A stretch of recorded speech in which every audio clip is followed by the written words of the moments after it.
motors in Grand Bend and probably in Port Franks, and that's, you take that revenue away from the docks and the revenues, grocery stores and marine services, it's a big difference. The report speaks to all of those concerns. The report has a piece of equipment for the contractor that speaks to the ability to do some clean out much better way than we had in the past. I think we have to look at that. We have to look at the dollars, and the concern with Grand Bend is certainly noted. And like I said, I'd like to see that you talk about working together on finding a solution. I wish we could raise the level of the lakes, but we can't control that much. Councillor Russell. Through you, Mr. Rob, just a simple question. Would your cruising club be would you like to be part of a working group for Grand Bend through this process? Most definitely. Definitely like to be involved. That's as simple as that, Mr. Mayor. That's what we need. We need partners, right? We need partners. That's what we need. We definitely want to be involved in the process and work with local harbors, whether it be Port Franks or Grand Bend, come up with a plan and work that way together and get something done as well. Okay. Mayor Day? Yeah, it is a huge problem for us, and I know that the discussion has come up several times that we actually may have to, in conjunction with other jurisdictions, invest in some dredging equipment because it's just such a wide-scale project, and we're spending a lot to hire these independent dredgers to come in. And but one of the things that came up in this report that I wasn't aware of, and I'm not sure if your association is aware, that in other jurisdictions, a lot of the private marinas and clubs are actually contributing to the costs in some way. Are you aware of that?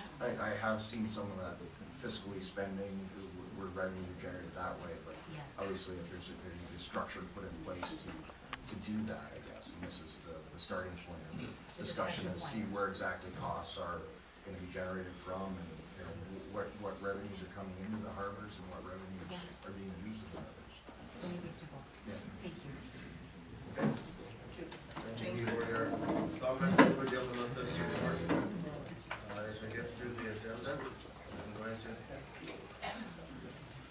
If everyone's here, how's the sound system going? No?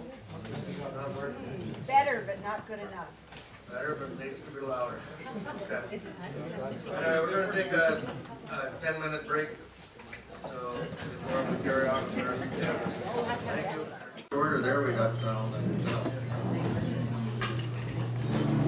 8.4 on the agenda: Suncor Energy Cedar Point Wind Power Project. There's a package there. There's a report.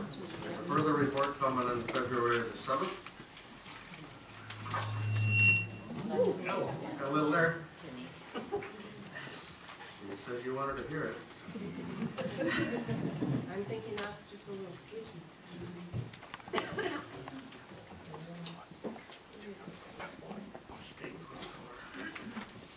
And the report is there, and it's for your information. Is there any questions regarding that, Councillor McGuire? I'll make a motion to receive and file.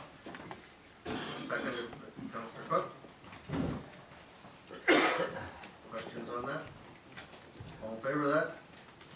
Carried. Thank you. 8.5 is the Communities in Bloom National Results.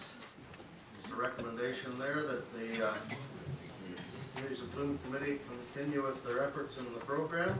Councillor Bonstiel. I will pass that recommendation. Pass the recommendation. Councillor Underwood. Yes, I second that. Seconded that. They need to be commended. Great. When you look through the report at all the results that they've got and where we stood and the marks that we've got, we need to send them a thank you and wish them all the best this year. So that motion and recommendation, all in favor of that? If you're asking for a recorded vote, we'll all stand up again. All in favor? It's carried. 8.6 is the report on the servicing agreement with the Department of National Defense. Deputy Mayor Day. Yeah, I'd like to move this recommendation, please. Move the recommendation. Second by Councillor Scott. Any questions to that? Brent, do you have anything to add to this, this report?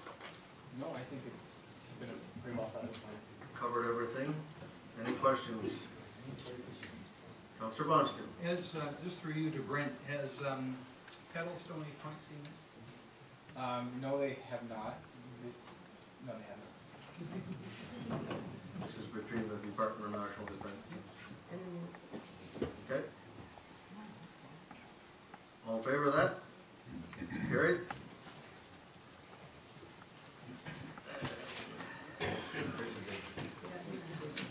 Point 7, this is the harbor depth maintenance program. Review. A lot of work went into this report, and I thank Brent for the time and effort that went into it. Do you have any comments you want to make prior to council having a discussion on this? I don't think so. I think it's, you know, you can say it's a long report. There's a lot of little complicated issues and nuance. So I'd be happy to take any questions council has throughout the discussion. Okay, questions on this report? There's some options at the end there. Councillor Russell, stand up first. Yeah, I'd really like to thank Brent. I remember Councillor Scott and I were assigned to Brent, and we didn't do a lot of work, Mr. Mayor, I'll admit. He's as good as we know. He kept us informed and everything, and then he told us that he was going to put this comprehensive report together, and he's done an excellent job. I just think there's one thing that would make this go further. We had our presentation tonight. I had to talk with Brent this morning about this, and I think what we kind of came to the conclusion between the two of us that probably this is the opportune time to start a working group at both ends. Not both ends, both rivers. Both ends. It's not both ends of a river. It's a similar river that's been cut off 2 different times. But the reality is this is where you've got the nuances, and this is a more open report than some of the ones I've seen in the past discussing this issue, because we've only gone at it from an ice jam point of view. What he's going to is that larger picture, which is the idea of how are we going to fund this long term. And to fund it long term, we have to have discussions with the users. We have to represent the ratepayers on this issue, and we have to look at it in I call a holistic way. And until we do that and do it with our partners, right? What we're going to do is we're going to make, as I figure, decisions on this that are reactive. That $100,000 in the fall was reactive. I'll be very blunt about it. It was reactive. I don't think the decisions we make after that $100,000 should be reactive.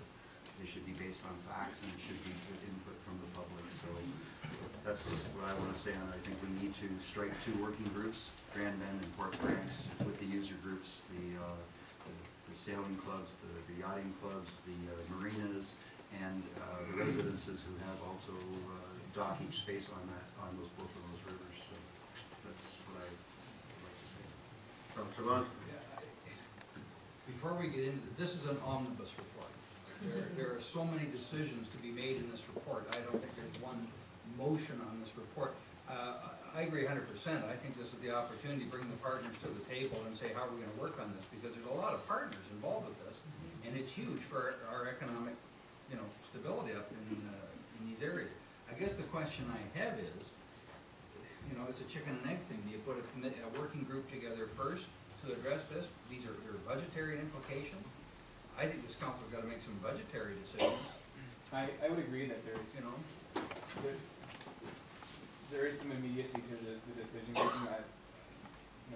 Councilor Russell and I did discuss today that, having a working group and bringing in new people to get fresh ideas of how to maintain the river and improve our program is very important. But when we're considering the 2013 boating season, if there's changes or improvements that need to be made, I think that decision does need to be made in advance of a consultation. You're right, it's chicken and egg. Staff is in contact with these user groups. Staff can be in contact with any program that you put together. The options here, the contract amendment with Micor Works and the new equipment that they have, those types of agreements, we have to get working on that for dredging approvals and those types of things sooner rather than later. My concern with the working group is it's another committee that has to advertise their meetings and